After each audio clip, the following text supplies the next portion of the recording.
Pemirsa, ratusan rumah warga di dua desa di Kecamatan Waru, Kabupaten Sidoarjo, porak-poranda dihantam angin puting beliung yang disertai dengan hujan lebat yang mengguyur kabupaten setempat.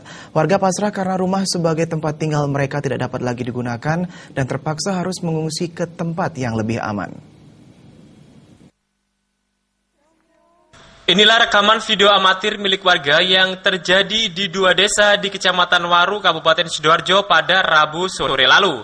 Nampak dalam video tersebut angin puting beliung mengempaskan sebuah atap bangunan yang terbuat dari besi hingga mengenai seorang pengendara sepeda motor.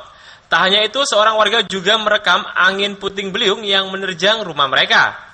Akibatnya ratusan rumah di dua desa, yakni Desa Tambak Sawah dan Tambak Rejo, Kecamatan Waru mengalami kerusakan yang cukup parah.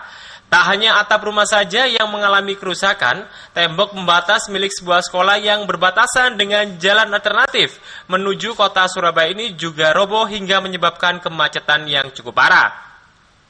Kondisi ini diperparah dengan puluhan kabel listrik yang menjuntai di depan rumah warga.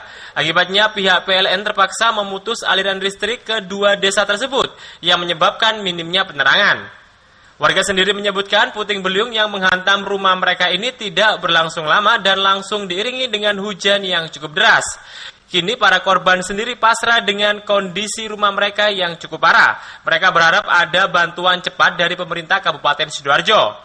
Untuk sementara, para korban puting beliung ini terpaksa harus mengungsikan diri beserta barang berharga mereka ke tempat yang lebih aman. Nggak ada ya? Hanya angin 10 menit gitu aja ya?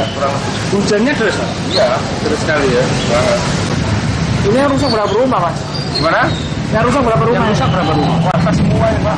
Hampir ada kerusakan semua. Desa apa ini, Mas, namanya? Tambak Rejo. Seluruh hampir Tambak Rejo ini yang rusak ya? Tim Liputan